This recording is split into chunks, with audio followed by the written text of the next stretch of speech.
bi nga xamante ni moo fi nekk ak Aliou Badara ñoom teewloon ci bés bi te Medina Fall moom fay liggéey tawaroon nañ ko ndax Medina Fall Amadou Makhtar Seye def ko fa lu ne. Naasal nu ma gën a jóg tàccati président Amadou Makhtar Seye mooy ñëw ak tubaarkàlla ma xamante ni bii ñoo jógee Turquie ba bëgg ñu jóg sargal leen tàccu leen ñu tubaarkàlla macha allah Amadou Makhtar Seye mooy dugg noonu tubaarkàlla macha allah dégg ma dara loxo yi nañu jóg ca kaw ñu sargal ki nga xamante ni bii mooy. kilifa bu ne wàcc na fi kilifa bu ne wàcc na fi président yi wàcc nañ fi ambassadeurs yi wàcc nañu fi ministres yi wàcc nañu fi grâce à moom la kon nag ñu ngi leen dokkeel di la dalal ci bis bi nga xamante ne bii réussi baax a baax président Amadou Makhtar Seye ci ndam lu rëy li nga xamante ne bii indil na ko Thiès indil na ko tubaarkalla macha allah sant bi nga xamante ne bii.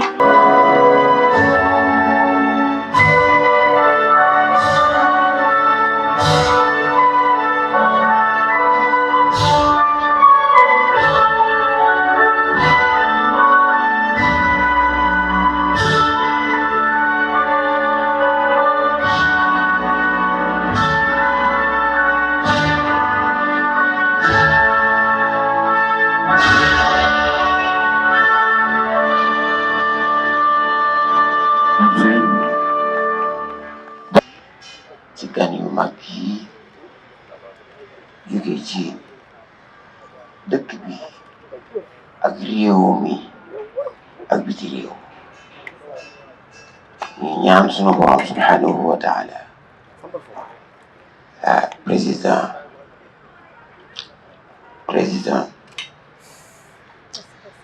Seye di Cheikh Makhtar daa koy wooyee Seye président chambre de métier ci école bu mag bii nga xamante ni benn la ci réew mi te ñuy ñaan yàlla mu yàgg te mu bari lii mu woote lii mooy doxal àdduna ndax yonent yëpp ay borom métier lañu woon yonent yëpp ay borom métier lañu woon rasulullahi commerçant la woon sàmm la woon yonent yàlla Ibrahim maçon la woon yonent yàlla Isa cuubkat la woon yonent yàlla Daawud tëgg la woon noonu ainsi de suite yonent yàlla Adama ab baykat la woon ginnaaw ba ma nuyoo bokk yu baax yi ñoom Naar Saw ak Naar Fall ñoom ñii ñëpp ñu nuyu leen xam ni sëñ Makhtar moo ko bëggee noonu ak sunu mbokk yi sama gaajo bi ma dendal la Hadji Babacar Diouf Ndoye di nuyu monsieur le gouverneur de la région ak préfet ak autorité yi ñu leen di nuyu ku nekk sa tur ak sa sant notre doyen Mikaël Mbaye ñu ngi koy nuyu nga xam ne c'est l'infatigable kon président lii nga def lii la réew di développé mooy développement du ay wax ci Alxuraan min alif ila yaa A ba Z amul fenn fu yàlla ne ko wax ma fay la amul ku jëf rek la wax te am réew jëf rek moo ko mën a suqali dafa am benn penseur bu mag ce soir dafay wax ne travailler sans raisonner c'est le seul moyen de rendre la vie paisible travailler sans raisonner c'est le seul moyen de rendre la vie paisible mooy liggéey rek am solo moo tax sunu borom day wax ci Alxuraan i'malu fa sayara Allahu amalakum wa rasuluhu wal mu'minin jëf leen moo tax métier sunu borom moo ko wàccee jox ko ay yorentam pour que ñu amee l'art de cultiver le travail de façon optimale kon loolu bu fekkente ni président def na lu mel nii muy école de lu ñuy tàggati nit ñi te xam nga alal taxul benn réew jëm ci kanam déedéet daraja ak dayo déedéet waaye liggéey mooy tax di réew jëm ci kanam te liggéey mooy foog ñu tax def ci ndaw ñi moo tax Rasulullah bu Musaa nuyu kenn loxo bi dëgër lool day bég lool am na koo xam ne nuyu na ko loxo bi dëgër yonent bi da ko fooñ ngir as góor day dunde aw ñaxam askor day daan dooleem nga dimbali nit ñi ba ubbi fi école bu mag bii ngir ñu di tàggat doomi Sénégal yi ngir ñu la ñuy jëlee Turquie ak Italie ak France mu mën a am fii ci réew mi kon Sénégal yi amel na leen jukkal mboolem réew mépp amel na leen jukkal moo tax ñaare daje biir daje bu sacré la ndax bu ñëpp dee def nii léegi réew mu développé mu réew yu mag yi nangoo liggéey dong nangoo liggéey rek te bañ a yàqu moo tax ñu développé mais du wax ju bari waaw ñoom naar ñu wax nañ ko kon nañu xam ni suñu borom subhanahu wa taala dafa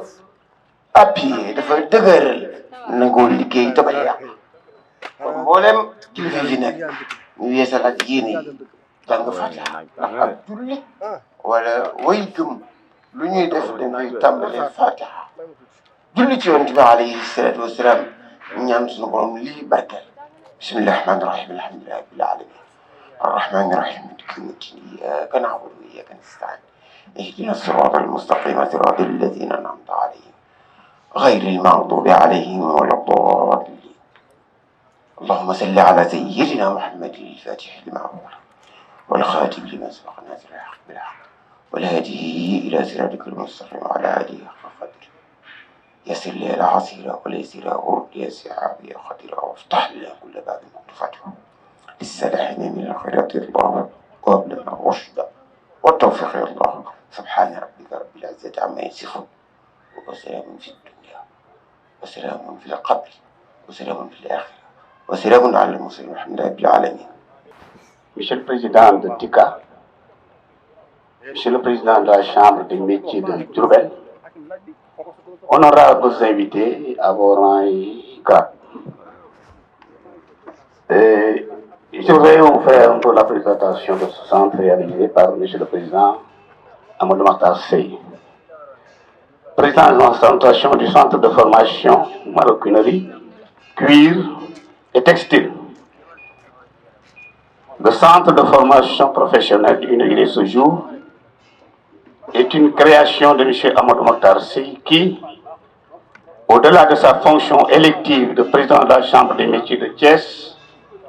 et de premier vice-président de l'Union nationale des chambres de commerce du Sénégal, est un lauréat du prix du président de la République pour la promotion de l'artisanat. C'est dire qu'il est un acteur majeur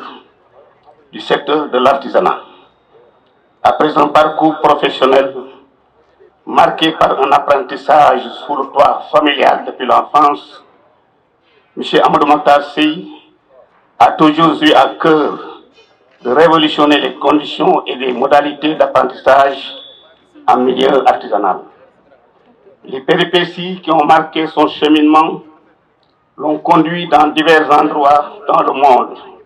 en Afrique, en Europe, en Asie, sur les rives de Bosphore, à la quête d'une bonne maîtrise des arcanes de la filière cuir et peau dans toutes les composantes de la chaîne des valeurs du tannage au produit fini. Armé de ce capital d'expérience et avec l'appui du partenaire technique et financier de la coopération turque, M. Amadou Makhtar Seye réagit son vœu par l'érection de ce centre de formation doté d'un équipement de dernière génération, mis en œuvre d'un programme de formation alternant de séjour en centre de formation et en atelier. Équipement du centre. Pour mener à bien sa mission de formation, le centre est équipé de machines dont les fonctions se complètent pour donner au produit fini toute la qualité requise et les positionne pour affronter la concurrence dans le marché national et international. Les équipements sont constitués de machines appareils complètes, machines à coudre canon bras long, machine à coudre canon bras court, machine à coudre semelle gros fil, machine à plier les bandes en cuir de 10 à 80 mm, presse à rotation à grand écartement, machine à coudre semelle, machine à souder pour montage les chaussures, machine à zigzag, machine à refendre la posterie complète, machine à piler bord équipement équipé d'un rouleau interchangeable, en matériaux à relief de différentes dimensions. Presse à coupe à bras tournantes, bancs de finissage, appareils pyrographiques avec jeux de motifs et accessoires, série de bio de 1 à 7, armoire de rangement pour emporte-pièces, armoire pour petit outillage, armoire de rangement roulant pour matières premières, matrice pose-bouton à pression, 2 options, et un lot de matériel petit outillage. En plus des équipements, le centre est doté d'une salle de formation théorique en technologie et autres matières de nature à structurer le mental des apprenants. Type de formation. C'est le système dual de formation professionnelle qui est adopté dans le centre. L'efficacité et l'efficience de ce type de formation, qui a fait ses preuves partout où il a été pratiqué, ne sont plus à démontrer. En plus d'allier la formation théorique et la pratique du centre, le cordon ombilical avec l'atelier d'origine de l'apprenant n'est pas rompu. De plus, la proximité des modèles de formation est assurée avec une durée bien planifiée et bien maîtrisée. C'est un corps de formateurs chevronnés qui est chargé de mettre en œuvre les programmes finis. Objectif: le centre est doté de moyens et du type de formation décrit plus haut. Poursuit les objectifs suivants: moderniser et structurer l'apprentissage des métiers de la filière cuir et peau, contribuer à l'employabilité des jeunes par la maîtrise à disposition d'une formation qualifiante, ancrer les jeunes dans les métiers de la filière cuir et peau et lutter contre l'immigration irrégulière, améliorer la qualité et la compétitivité des produits dans le marché national et international, prendre en charge les besoins de formation des formateurs, mettre à la disposition d'une unité de formation artisanale un ensemble de services aptes à booster leur productivité et à améliorer la qualité de leurs produits. Capacité d'accueil du centre. Le centre d'entreprise MCTEX a une capacité d'accueil de 40 apprenants, divisés en 2 cohortes qui s'alternent suivant le système du double flux. Partenariat. Plusieurs types de partenariats sont prévus, en plus la coopération turque, qui est le partenaire stratégique. Un partenariat avec les donneurs d'ordre de la formation professionnelle et technique, comme l'ONFT, le 3 SPT, l'APDM et la PDA. Les ministères techniques, comme celui en charge de la formation professionnelle, l'artisanat et la formation du secteur informel et des enjeux d'exécution. Les organisations professionnelles artisanales, OPA, de la filière cuir, peau, et les chefs d'atelier pour les besoins de la formation des formateurs. Il est également prévu de conclure des conventions de partenariat avec les structures de financement comme la DER, le PROMUS et le FONGIP, dans le cadre du programme spécial d'insertion professionnelle des sortants du centre qui souhaitent verser dans l'entrepreneuriat. Voilà sommairement présenter le centre école-entreprise MTEX, qui marque sa disponibilité et son ouverture à l'endroit de toutes les organisations qui souhaitent accéder à ces installations. Je vous remercie de votre aimable attention. Mais je voudrais apporter un petit témoignage à ma qualité de doyen, qui a fait 30 ans comme chef de cabinet de tous les gouverneurs qui sont succès à Thiès. J'ai connu ce monsieur depuis la gouvernance, un homme humble, un citoyen modèle, qui a su incarner intégralement des valeurs de véritables citoyens. malgré tous les prix qu'il a gagnés à travers le monde entier, il est resté égal à lui-même. Il est resté aussi l'un des plus fidèles collaborateurs des autorités administratives. J'en fais le témoignage en présence de Mme le gouverneur, en présence de M. le préfet. Il a été l'un des plus fidèles accompagnateurs,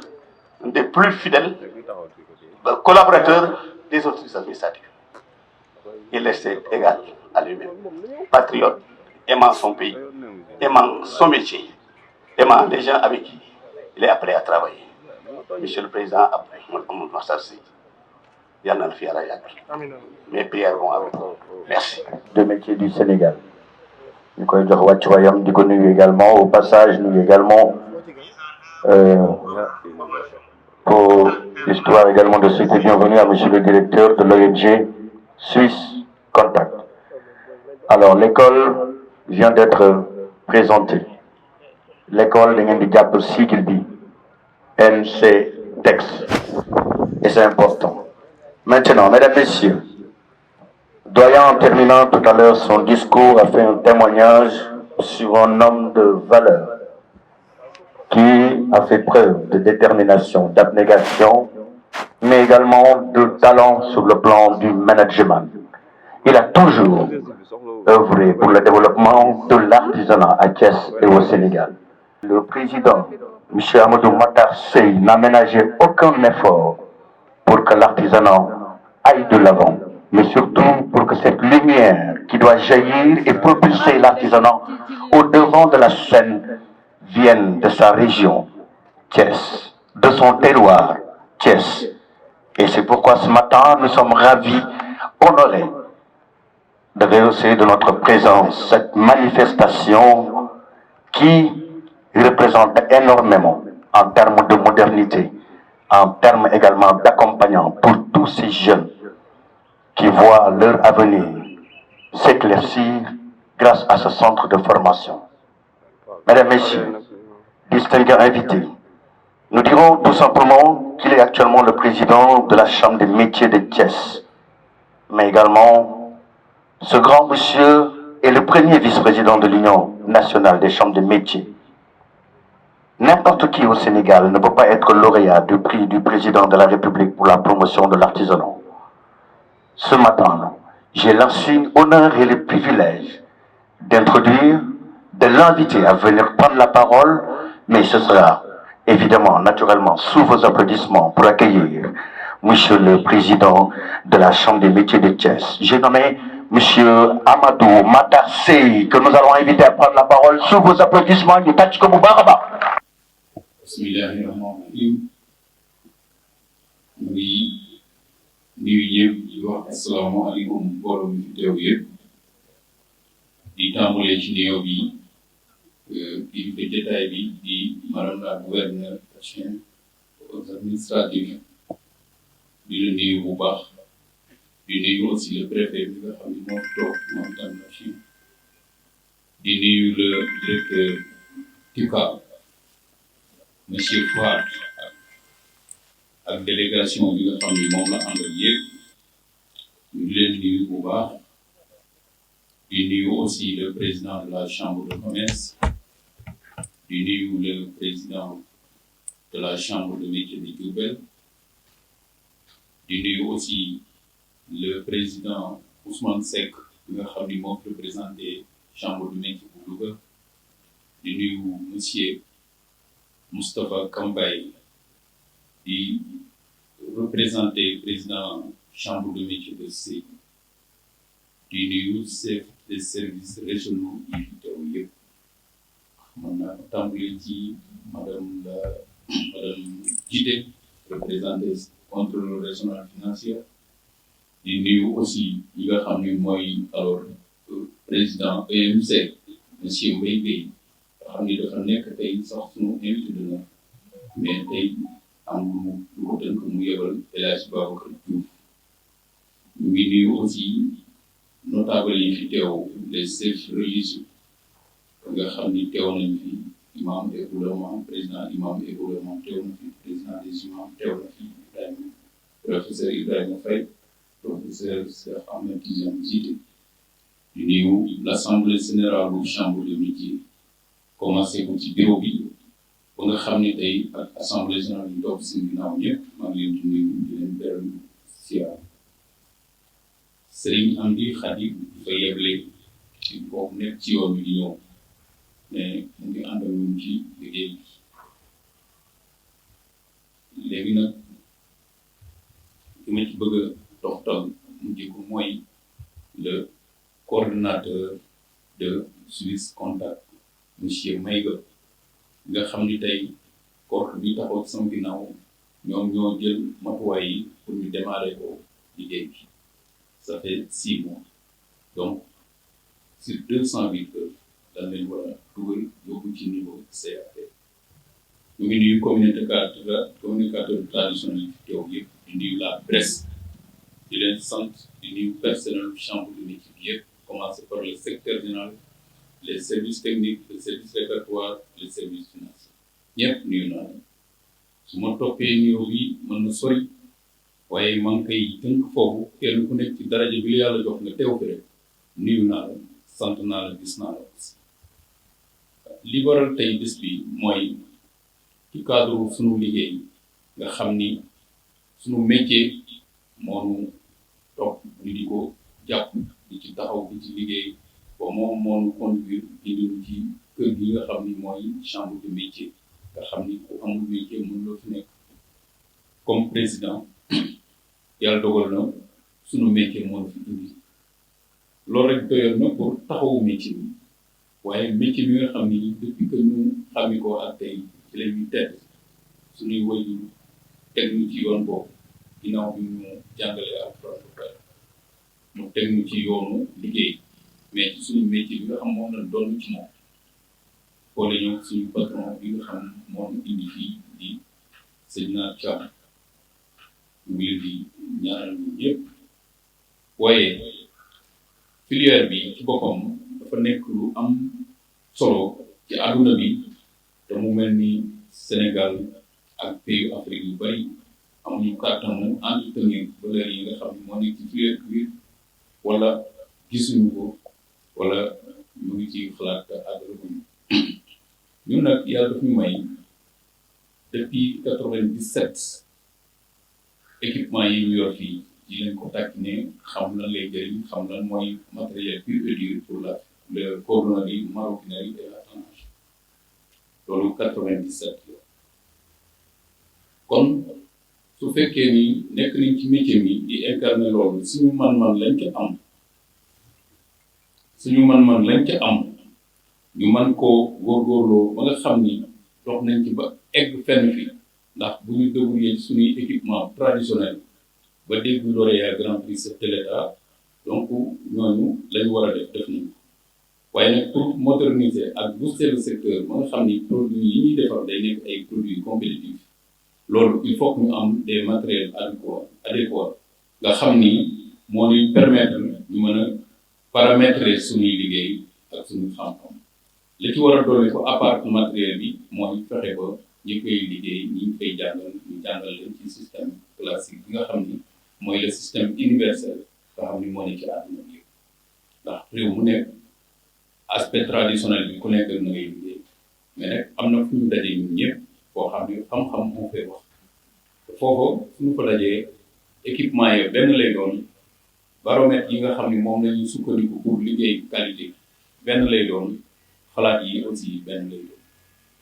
kon loolu mooy li nga xam ni moo indi tey ñu collaborer bu baax ak suñu partenaire stratégique di waa coopération Turquie bala may sori moo wax ni coopération Turquie junj nañu ni tey la ñuy def lii mais jëkk nañ fi ñëw effectivement 2008 ñoo ma gunge réfectionnel ma bâtiment bi nga xam bi ma fi ñëw mel woon nii ñoom waa Turquie ñoo ma gunge defaral ma gunge nañ ma aussi réhabilité waat centre de formation menuiserie bi nekk ci biir artisan gunge nañ ma aussi réhabilité aussi renforcer capacité ay artisans yoo xam ni 20 artisans yoo xam ni 10 yi ci domaine filière cuir lañ liggéey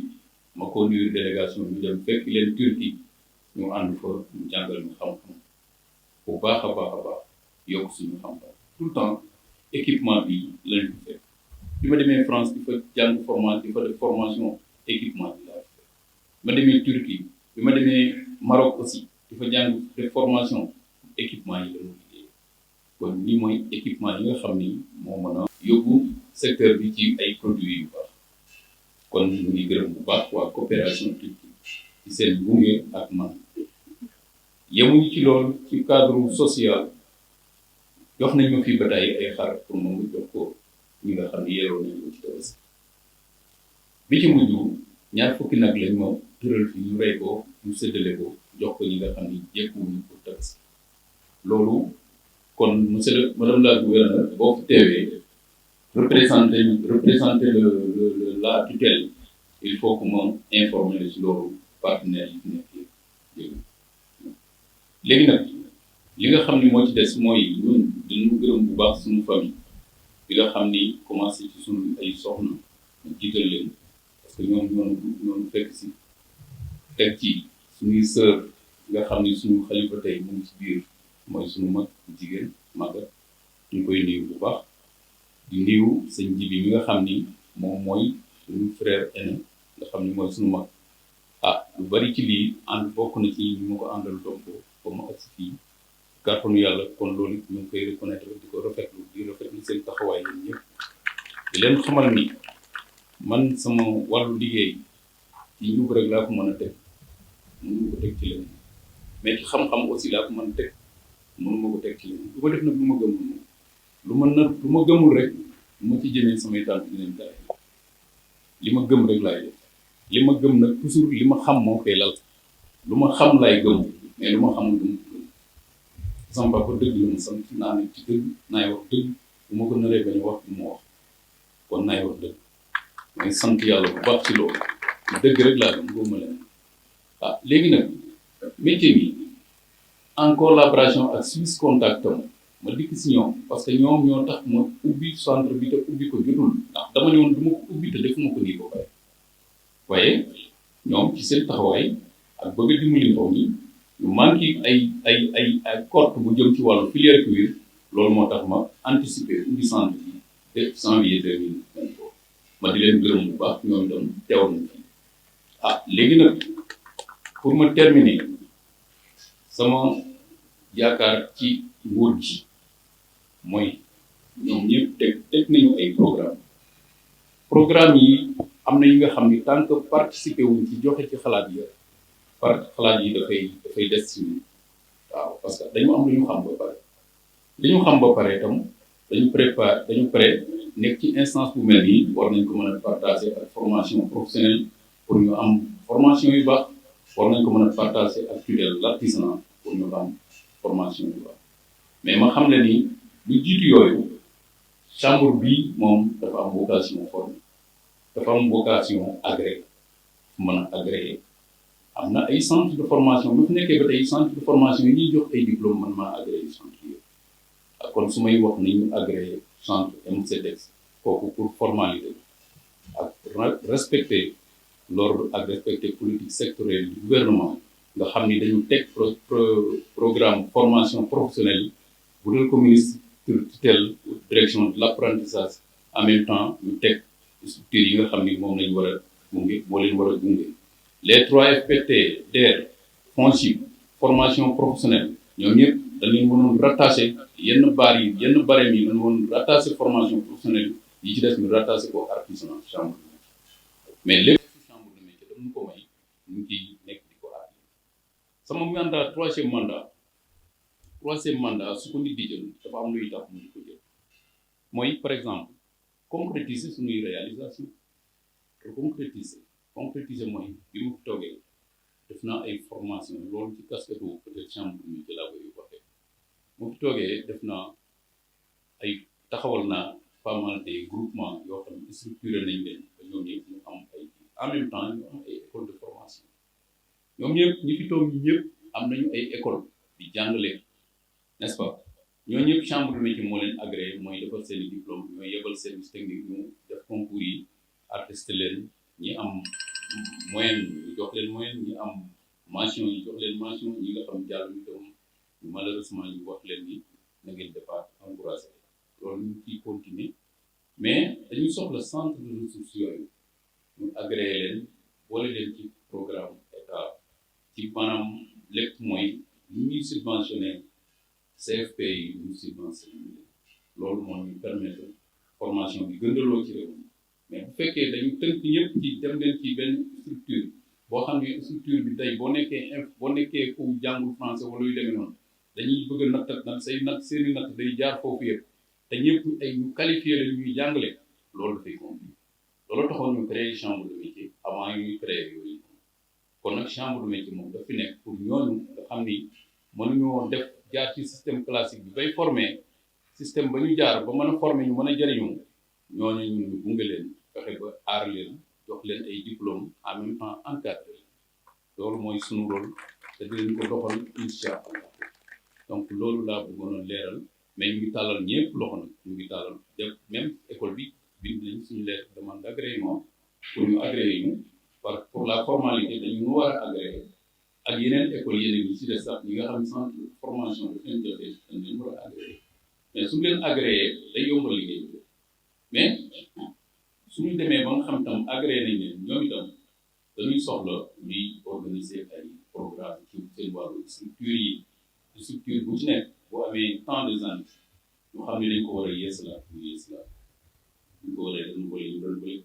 en même temps ñu jéem a structuré wu ci jéem a dund ci structure bi du par exemple un groupe de groupement d'intérêt économique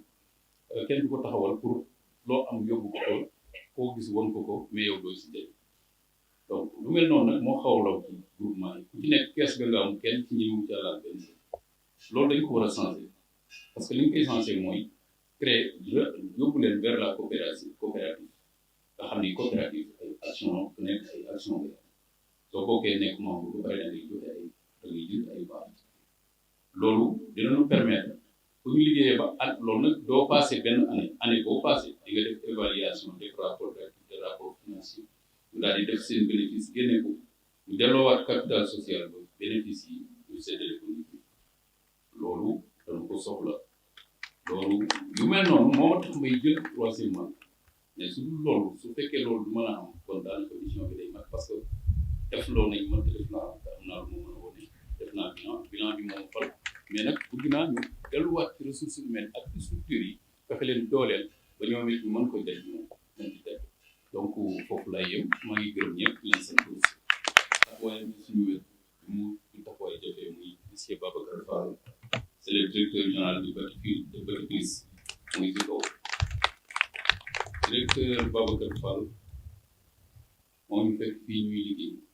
di jaay portefeuille 1000 francs 1500 mu ñëw jënd lépp ci loo xam ni du sax jàppale ñu la mais loolu vocation dañuy yóbbu France jaay ko jaar fa ñuy jëndee accessoire de qualité jënd lépp ay accessoire ay boucle ay pression ay ay lu nekk rek loo xam décoration la ci wàllu accessoire de façon qualité am na ci accessoire yoo xam ne dama ko jëndee moo gën a seer portefeuille bu ko jël mu ñëw mu ni moom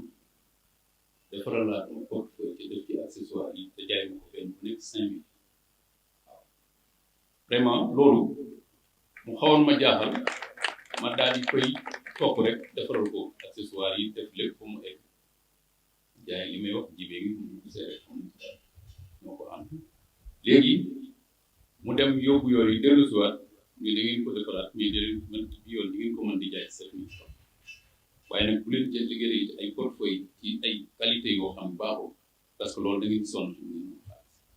donc loolu kon moo taxoon ma def ko pour que mu invité de na pour mu ñëw bu fekkee suñu jotaay Babacar ñu ngi lay sant bu baax ñu lay gërëm bu baax ma doon taxaw sax ñu xàmme la waaw voilà merci beaucoup waaw dinaa ni boobu ñun ñëpp xaw nañu nekk ci ay pour loolu laa bëggoon a wax mu ko bëggoon muy mujjee far nag ma tënk jëlaay bi mais ko gis kon mën naa la defal sama merci beaucoup. One of the components of the development package announced by President Macky Sall for the city of Thiès is to support the development of handicrafts in the region. Il salue Madame le gouverneur, Monsieur le préfet de Thiès, il dit que l'une des volets du programme de développement de son Excellence Président Macky Sall pour les villes de Thiès, ça consiste dans le développement des artisanats dans les régions de Thiès. In Senegal, especially in rural areas, only 1 out of every 5 young people has a job that will provide him continuous income. For that reason, young people migrate to foreign countries and big cities like Dakar. Au Sénégal, en particulier dans des zones rurales, seul un jeune sur 5 a un emploi qui l'assure un revenu continu. C'est pourquoi les jeunes émigrent vers l'étranger, les pays étrangers et les grandes villes comme Dakar. Handicrafts and vocational trainings in this field have an important place in preventing youth unemployment. Chess region has a development potential in leather products sector. L'artisanat et les formations professionnelles dans ces domaines occupent une place très importante dans la prévention du chômage des jeunes. La région de Thiès a un potentiel de développement dans le secteur des produits en cuir. Chess Vocational Training School has been in operation for a long time in Chess under the Ministry of Handicrafts. Comme on le savait, l'école Chambre de métier de Thiès fonctionne depuis longtemps à Thiès sous la tutelle du ministère de l'Artisanat du Sénégal.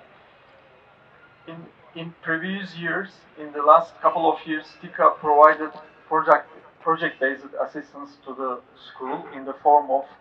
furnishing the carpentry training workshop and machinery donation and renovation of the administrative building. Au cours des années précédentes, la TIC a fourni une assistance à l'école des chambres de métiers de Thiès sous la forme d'un projet d'aménagement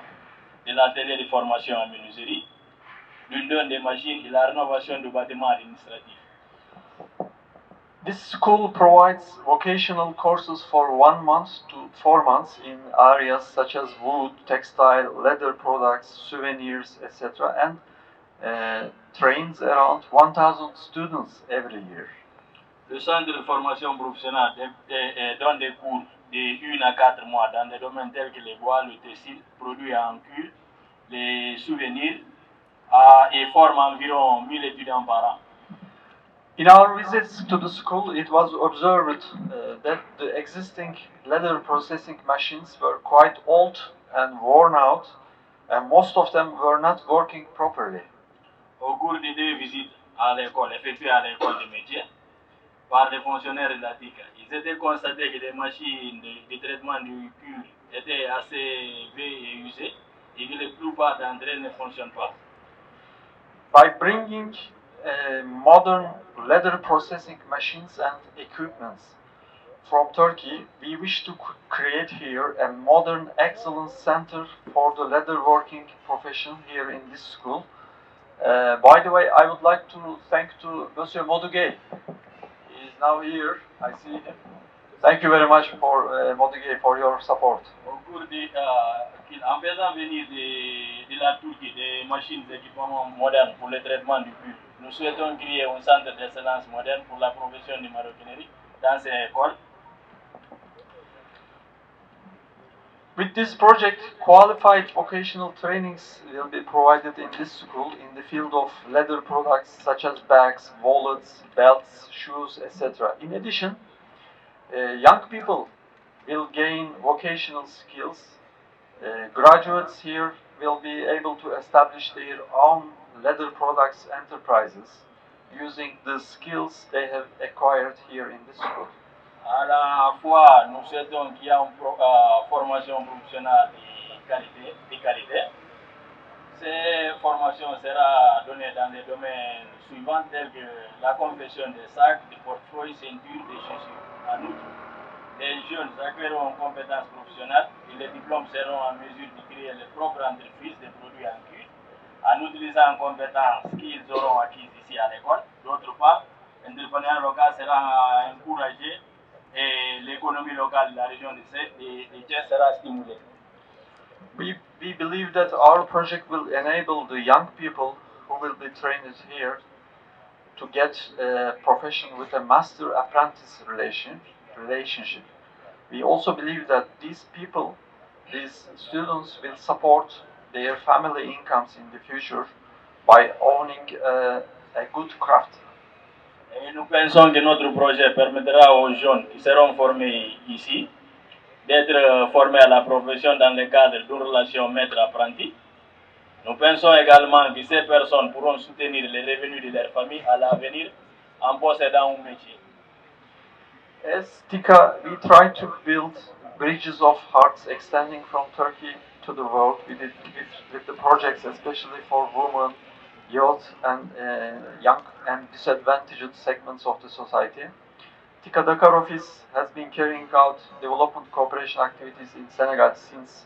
2007. So in the last 16 years, our office has successfully completed over 200 projects, which is worth more than $14 million in Senegal. La TIC a fait l'effort de construire des points de cœur entre la Turquie et le monde avec ses projets, en particulier pour les femmes, les jeunes et les segments défavorisés de la société. Le bureau de TIC à Dakar mène des activités de coopération au développement au Sénégal depuis 2007. Au cours de ces 16 dernières années, le bureau de Dakar de TIC a amené bien de 210 projets d'une valeur de 14,5 millions de dollars au Sénégal. With this project which we inaugurate today, I expect that the successful work of the Chambre métiers for young people in the Chess region will be further